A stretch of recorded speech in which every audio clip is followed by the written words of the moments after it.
Hello and welcome. You're watching Sabha TV. This is Breakfast News. I am Rajya. Let's have a look at the top headlines of the day so far.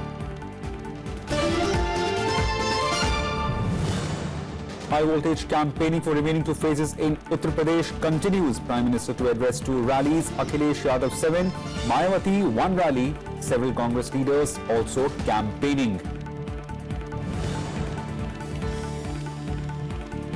GDP figures indicate marginal impact of note ban. CSO figures show economy grew at 7% in October-December quarter of 2016-17 fiscal.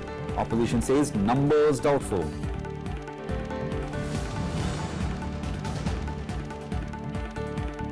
Donald Trump condemns fatal shooting of Indian engineer in Kansas. In made an address to joint sitting of the Congress, he says there is no room for such act in the United States.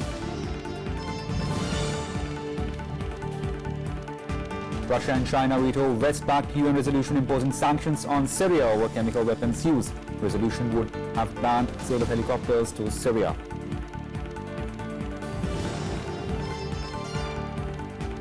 An ICC match referee Chris Broad gives a poor rating to Pune pitch that India lost to Australia. BCCI now has 14 days to respond to the report. Let's have a look at the top headlines in the election in verdict 2017.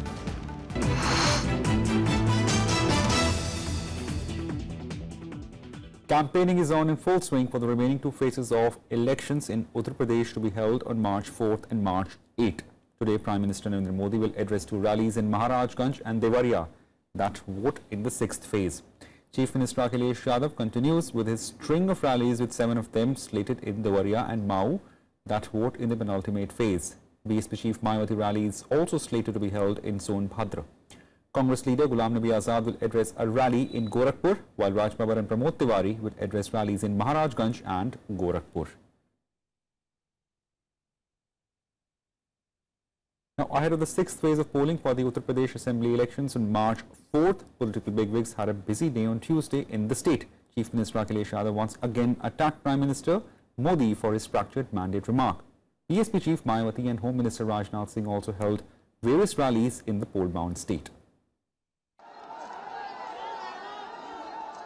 Campaigning for the remaining two phases of elections in Uttar Pradesh, several political parties held poll rallies in the state.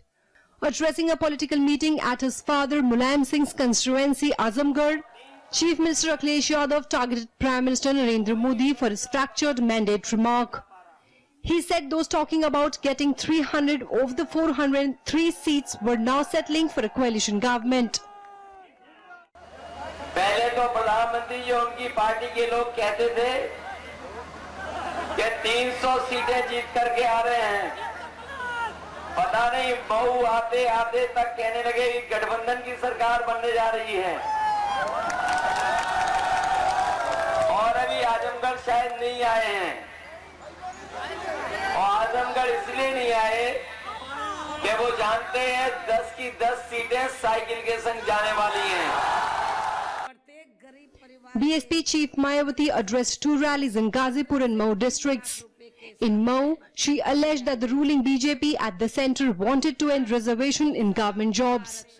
She also urged voters, especially women, to vote in large numbers for the BSP. कि केंद्र की सरकार ने अपने लोकसभा चुनावी वायदों का अब तक लगभग 1/4 हिस्सा भी कार्य पूरा नहीं किया है और जिन पर से जनता का ध्यान बांटने के लिए अब तक इन्होंने किस्म किस्म की नाटकबाजी भी खूब की है जो आप लोगों से छिपी हुई नहीं है। Addressing an election rally at Mau, Home Minister Rajnath Singh expressed confidence of a BJP majority in the assembly. He also blamed the Congress, the SP and the BSP for the backwardness in the state. Bureau Report, Rajya Sabha Television. With less than a week left for two-phase assembly polls in Manipur, electioneering in the economic blockade-hit state is gradually picking up the steam. Congress Vice President Rahul Gandhi addressed his first poll-bound rally in Imphal yesterday, while BJP President Amit Shah also held two election rallies. Shah reached the tribal-dominated Sadar Hill district to push forward his party's campaign in the state. With campaigning for the two-phased assembly polls in Manipur gaining momentum, Congress Vice President Rahul Gandhi addressed his first rally in the state. Addressing a crowd in Imphal, Rahul attacked PM Modi to reveal the contents of the Naga Accord to the people of the state. He said till date no one knows what is in this prepaid accord. The Congress leader also attacked Modi over Sahara and Birla dairy cases.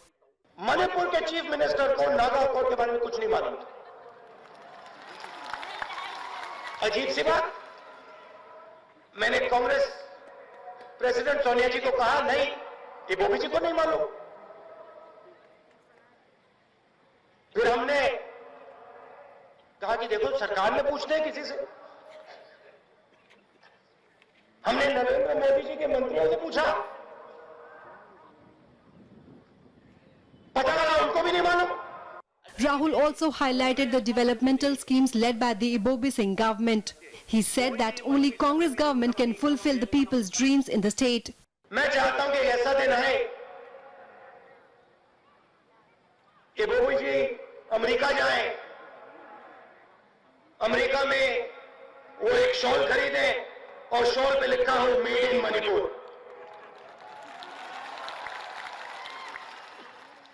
इस काम को करने के लिए जो handicraft का काम करते हैं उनको सपोर्ट करना पड़ेगा। जैसे मोदी जी ने सड़कें बनाई उस प्रकार से उनके लिए सड़कें बनानी पड़ेंगी। Congress Vice President Rahul Gandhi raised direct question against Prime Minister Narendra Modi and he accused him of not fulfilling the promises made to Manipur. Rahul Gandhi assured the people of Manipur that no one can touch the geographical integrity of their state. BJP President Amit Shah was also in Imphal where he held a rally. While speaking to the people, Shah alleged that the Ibobi Singh-led Congress government in the state was corrupt. He said that the Manipur Chief Minister has only inaugurated half-made projects and has also misused central funds. However, he asserted that the Manipur has the potential to become a model state.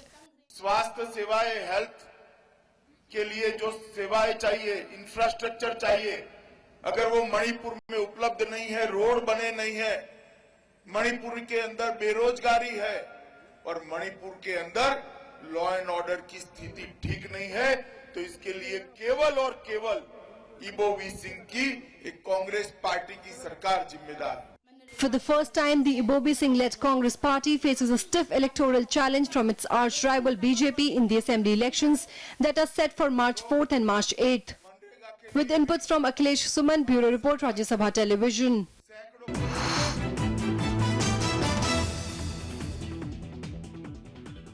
Now, India has retained the tag of the fastest growing economy in the world. Data released by the Central Statistics Office on Tuesday has showed that the economy grew at 7% in the October-December quarter of the fiscal year 2016-17, despite the impact of demonetization. The CSO also projected that the growth is due to growth in agriculture, mining and manufacturing as compared to the first advanced estimates. The rate of growth in the third quarter slowed slightly from 7.4% in the preceding quarter. The Central Statistics Office also retained the growth forecast for the fiscal year ending in March 2017 at 7.1%. Agriculture and allied sector growth is projected at 4.4% in 2016-17, up from 0.8% last fiscal. और आंकड़े के हिसाब से जो growth projection है इस साल का जो ग्रोथ 16-17 का वो 7% से ऊपर है। और जहां तक डिमोनेटाइजेशन का सवाल है, डिमोनेटाइजेशन का जितना हद तक लोग मतलब कह रहे थे कि डिमोनेटाइजेशन का नेगेटिव इम्पैक्ट आएगा जीडीपी के ऊपर, उस तरह का कोई नेगेटिव इम्पैक्ट नहीं है। Advanced estimates, second advanced estimates of agriculture which were released by the Ministry of Agriculture now show a much higher level of agricultural growth than they had shown earlier. They are projecting a 9.9% growth for Kharif crops as against 8.9% earlier. In mining and quarrying, IIP for the period April to December is registering a growth of 0.9% as compared to a negative 0.2% which was available in April to October, which was used by us at the time of the first advance. Similarly, in manufacturing, April to December shows in a growth of 0.5% as against a negative 1% which was available at the time of April to October. These are some of the reasons why the second advance estimate has come in these segments as higher. The Paris-based think tank OECD has cut India's growth forecast to 7% for 2016-17 in the view of demonetization. The Organization for Economic Cooperation and Development has also forecast the country's economic growth to rise further to 7.7% in 2018-19. Supporting India's move to demonetize high-value currency notes, OECD Secretary General Jose Angel Gurria has said that demonetization might have impacted consumption pattern, but its impact will continue to bite in the coming quarters. Demonetization is not going to have, it may have something about consumption patterns in the quarter that just passed. And right now, as the situation normalizes, then you're going to have a normalization. But the impact is going to continue to bite. This is not going to be affecting, investment and therefore jobs. Because before jobs, it doesn't happen overnight. It has to do with investment flows. And it has to do with the level of confidence. But the opposition parties have doubted the GDP growth figures. Congress leader Anand Sharma said the demonetization led to massive job losses as companies cut down on production and overall economic activity. जो असंगठित क्षेत्र में उद्योग हैं, वहाँ जो नुकसान हुआ है, वहाँ जो कारखाने बंद हुए हैं, वहाँ जो नौकरी टूटी है, उसका अनुमान अभी सरकार के पास और किसी के पास नहीं है। पर ये कहना एक सही बात होगी कि अभी तक भारत की इकोनॉमी को कम से कम 2.5 लाख करोड़ हमारी जीडीपी को नुकसान हो चुका है, जो अपने आप में 1% से कहीं ऊपर है। In other news, the Supreme Court has directed the Sahara Group to deposit 5,092.6 crore rupee by April 7th in Semi-Sahara account to keep its chief Subrat Roy out of jail. The said amount will be refunded to the investors. The bench refused to give 6 months' time to the group to sell its properties, but allowed it to sell assets mentioned in the list furnished by it for refund of money. However, the bench also observed that in case a group deposits a substantial amount out of the required one by April 7th, it may extend the time to sell other properties. The judges allowed the group to sell 13 out of 15 properties and also can sell properties which are unencumbered and mentioned in the other list. Senior lawyer Kapil Sibal, appearing for Sahara Group, submitted that court can attach some of their properties as security, and the group will give undertaking that if it doesn't pay the amount in 22 months, these assets can be sold, to which the bench suggested that e-auction method can be used to speed up the process. Time for a short break, more on the other side.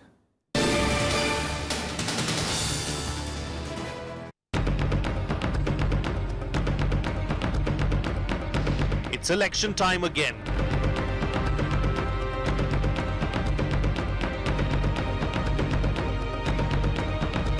Voters in 5 states gear up to cast their votes. Catch all the action in Verdict 2017, Monday to Friday on Rajya Sabha television.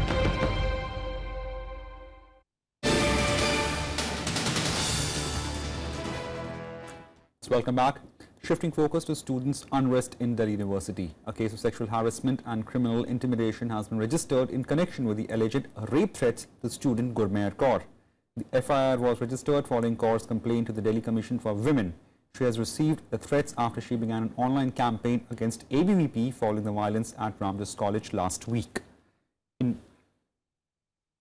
In another case, 2 alleged ABVP activists were arrested for attacking 2 ISA supporters in the North Campus during protest march there yesterday. Rajya College had witnessed large-scale violence between the members of left-backed ISA and the BJP-backed ABVP. The reasons for the clash was an invite to JNU students Umar Khalid and Shehla Rashid Shora to address a seminar. In a related development, the National Human Rights Commission issued notice to Delhi Police Commissioner Amulya Patnaik over allegations of police excesses during the clashes. The row also found echo at a meeting of a parliamentary standing committee, which questioned Delhi Police Commissioners Amulya Patnaik, leading to registration of an FIR in the case. Delhi Lieutenant Governor Anil Baijal promised strict action against those violating law after Chief Minister Arvind Kejriwal met him seeking action against ABVP activists. Now, hundreds of students and teachers of Delhi University, Jawaharlal Nehru University and Jamia Millia Islamia held a protest march demanding what they called their space to debate. The protesters were mainly students of Left Forum like All India Students Association. Police were deployed in good numbers to prevent a rerun of clashes that were witnessed between ABVP and AISA last week. The ABVP has said it will take out a protest march tomorrow, calling for on-campus exclusion of left.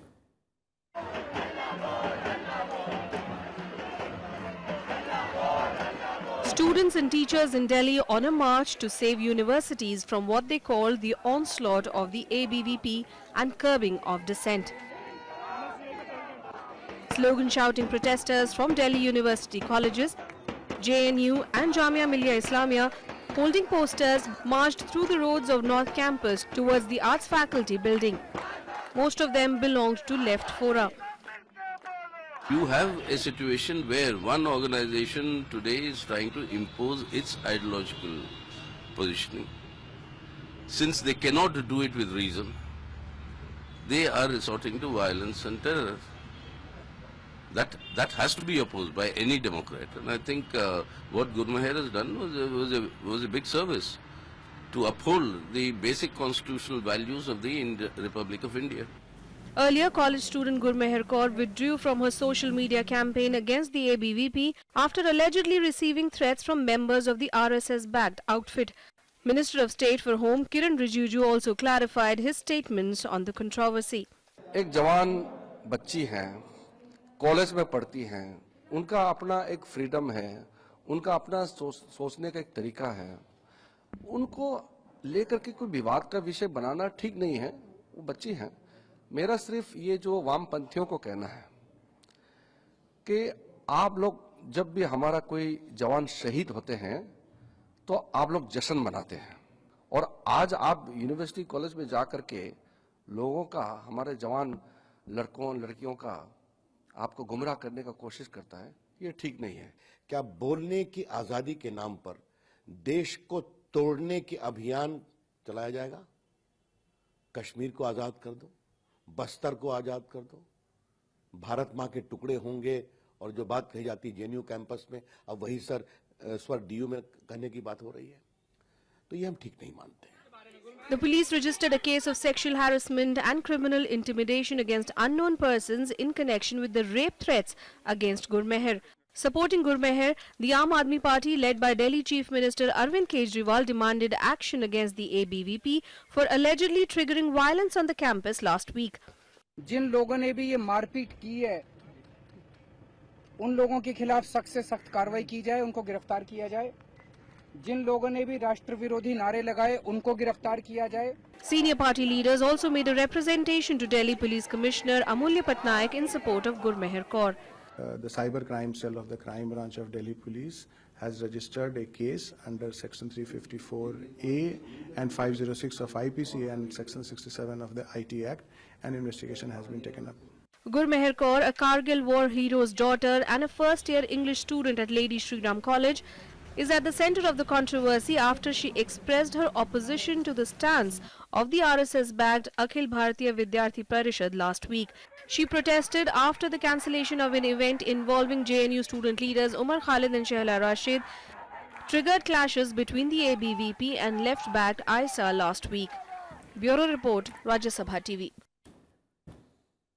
Now, in summer forecast for the season, Indian Meteorological Department has predicted above normal temperatures across the country for the summers ahead. According to the IMD, several states are likely to witness heat wave conditions, with northwest region of the country likely to be worst affected, with temperatures rising more than 1 degree Celsius above the normal. The IMD said the deviation from normal temperatures would reduce progressively while moving southwards in the region of the country.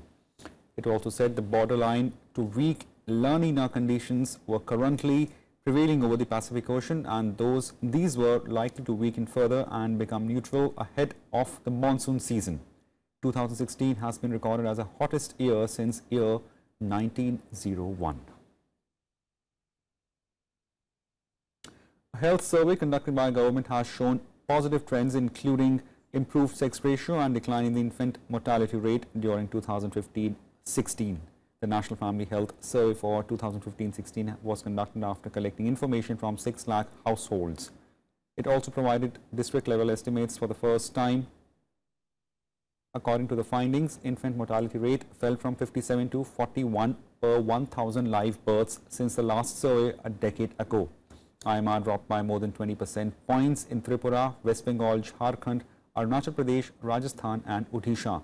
Sex ratio at birth, that is number of females per 1,000 males, improved from 914 to 919 at national level, with highest in Kerala, followed by Meghalaya and Chhattisgarh.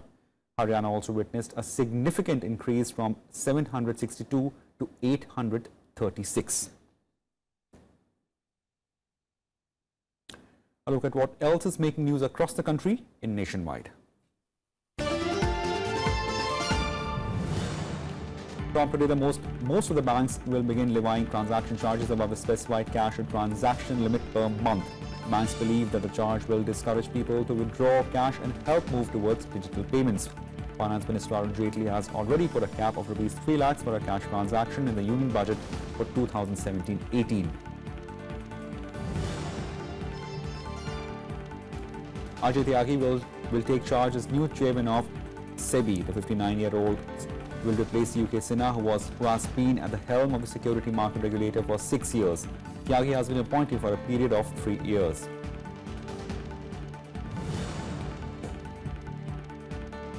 The Enforcement Directorate on Tuesday attached 79.76 crore belonging to Bengaluru-based space communications startup Devas Multimedia Limited. The 2005 tie-up with ISRO's Antrix Corporation Limited has been alleged of 579 crore bribe. The amount was provisionally attached under provisions of Prevention of Corruption and Money Laundering Act on February 27.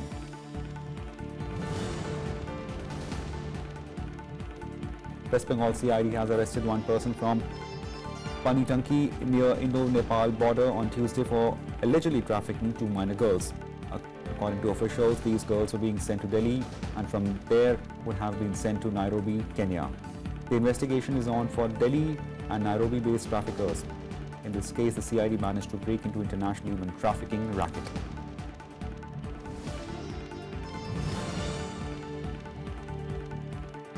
The registration of pilgrims for this year's Amarnath Yatra has begun for both the Baltal and Chandanwadi routes. It can be done through 433 designated branches of the Punjab National Bank, Jammu and Kashmir Bank and Yes Bank located across the country. This year's Yatra will start simultaneously on both the routes from 29 June and culminate on the 7th of August. The Yatris will have to furnish a compulsory health certificate while seeking registration.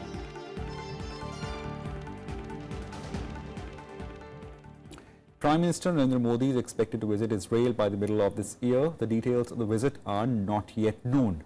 This will be the first visit by any Indian Prime Minister to the Jewish nation. When Modi visits the Jewish nation, both the countries are expected to hold talks in the areas ranging from agriculture to defense to cybersecurity and innovation. PTI is quoting sources in the Ministry of External Affairs as saying that the visit could take place somewhere around June. Israel's Prime Minister Benjamin Netanyahu is also likely to visit India this year.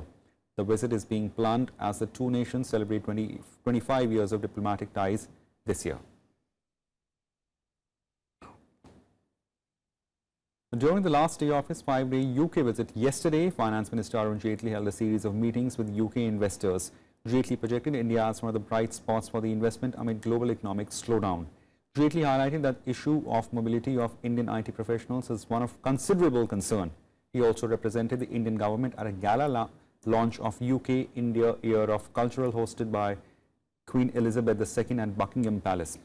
Meanwhile, British Prime Minister Theresa May broke protocol by dropping in on a meeting between Finance Minister Arun Jaitley and his counterpart Philip Hammond, the Chancellor of Exchequer, on Tuesday.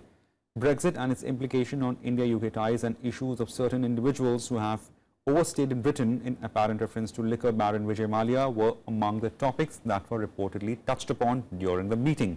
Meanwhile, Arun Jaitley and Hammond discussed issues related to upcoming economic and financial dialogue in New Delhi, scheduled for the month of April. Shifting focus to the big story coming from United States. US President Donald Trump has condemned the killing of Indian engineer Srinivas Kochibotla. In his maiden address to the joint sitting of the US Congress, Trump said the US condemns hate in all its ugly forms. He also said that to protect its citizens, he has directed Justice Department to form a task force on reducing violent crimes. Trump also said that he will not allow the mistakes of recent decades past to define the course of America's future.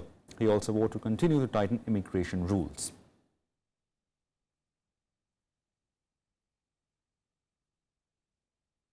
As we mark the conclusion of our celebration of Black History Month, we are reminded of our nation's path toward civil rights and the work that still remains to be done. Recent threats targeting Jewish community centers and vandalism of Jewish cemeteries, as well as last week's shooting in Kansas City, remind us that while we may be a nation divided on policies, we are a country that stands united in condemning hate and evil in all of its very ugly forms.